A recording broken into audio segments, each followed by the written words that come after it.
your own likewise. Come at once to my house.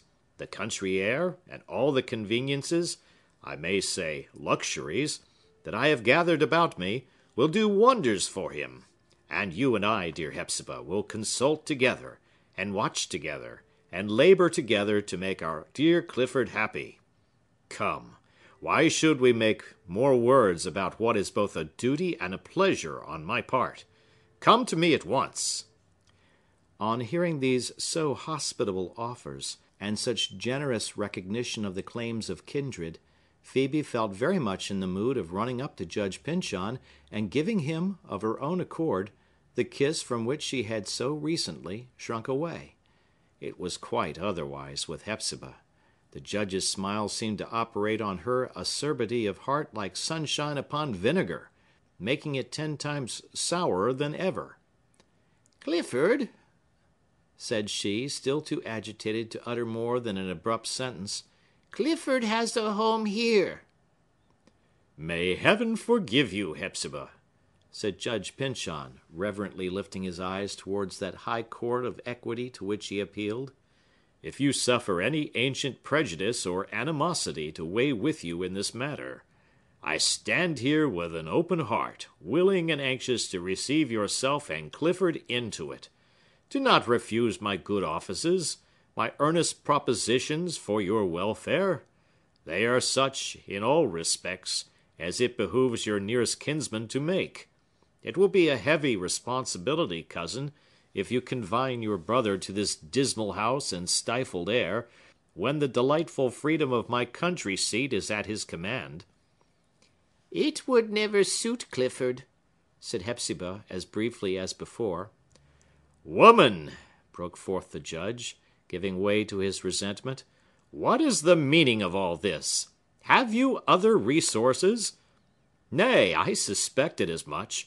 Take care, Hepzibah, take care. Clifford is on the brink of as black a ruin as ever befell him yet. But why do I talk with you, woman as you are? Make way! I must see Clifford." Hepzibah spread her gaunt figure across the door, and seemed really to increase in bulk, looking the more terrible also, because there was so much terror and agitation in her heart.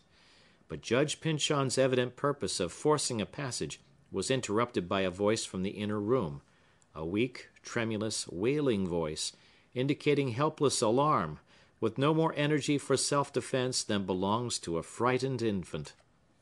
"Hepzibah! Hepzibah!" cried the voice. "Go down on your knees to him! Kiss his feet! Entreat him not to come in! Oh, let him have mercy on me! Mercy! Mercy!" For the instant, it appeared doubtful whether it were not the judge's resolute purpose to set Hepzibah aside, and step across the threshold into the parlor, whence issued that broken and miserable murmur of entreaty. It was not pity that restrained him, for, at the first sound of the enfeebled voice, a red fire kindled in his eyes, and he made a quick pace forward, with something inexpressibly fierce and grim darkening forth, as it were, out of the whole man. To know Judge Pyncheon was to see him at that moment. After such a revelation, let him smile with what sultriness he would, he could much sooner turn grapes purple or pumpkins yellow than melt the iron-branded impression out of the beholder's memory. And it rendered his aspect not the less, but more frightful, that it seemed not to express wrath or hatred, but a certain hot fellness of purpose, which annihilated everything but itself. Yet, after all, are we not slandering an excellent and amiable man? Look at the judge now.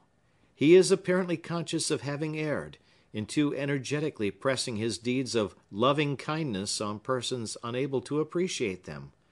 He will await their better mood, and hold himself as ready to assist them then as at this moment.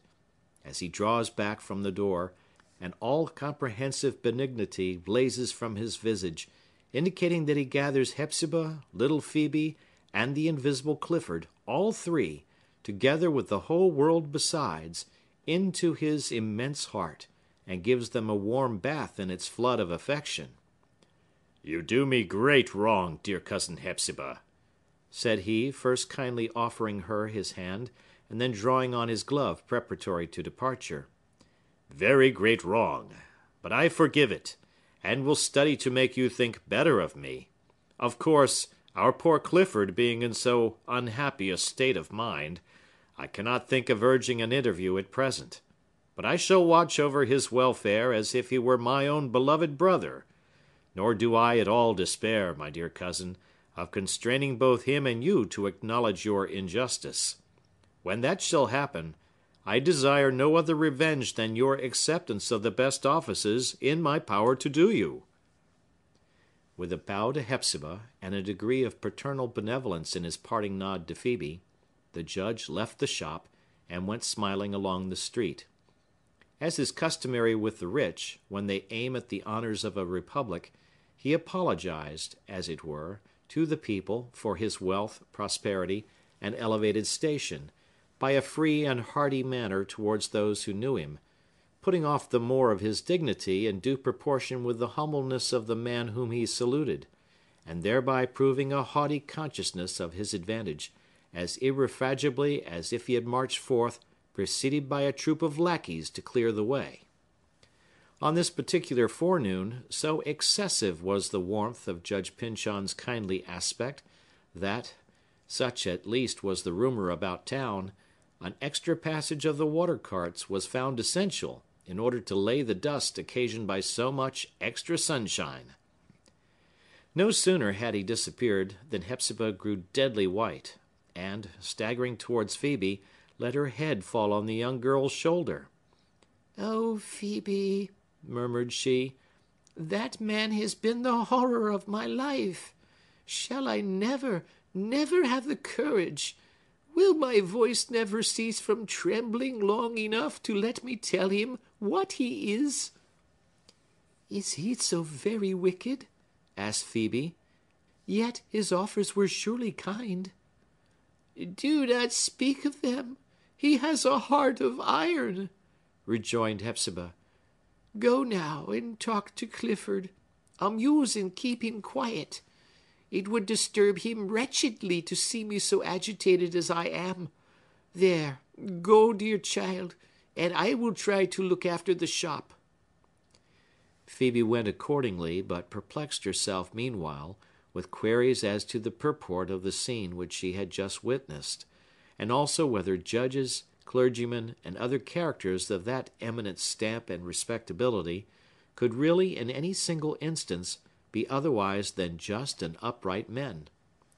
A doubt of this nature has a most disturbing influence, and, if shown to be a fact, comes with fearful and startling effect on minds of the trim, orderly, and limit-loving class, in which we find our little country girl. Dispositions more boldly speculative may derive a stern enjoyment from the discovery, since there must be evil in the world, that a high man is as likely to grasp his share of it as a low one. A wider scope of view, and a deeper insight, may see rank, dignity, and station all proved illusory, so far as regards their claim to human reverence, and yet not feel as if the universe were thereby tumbled headlong into chaos. But Phœbe, in order to keep the universe in its old place, was fain to smother, in some degree, her own intuitions as to Judge Pyncheon's character; and as for her cousin's testimony in disparagement of it, she concluded that Hepzibah's judgment was embittered by one of those family feuds which render hatred the more deadly by the dead and corrupted love that they intermingle with its native poison. End of chapter.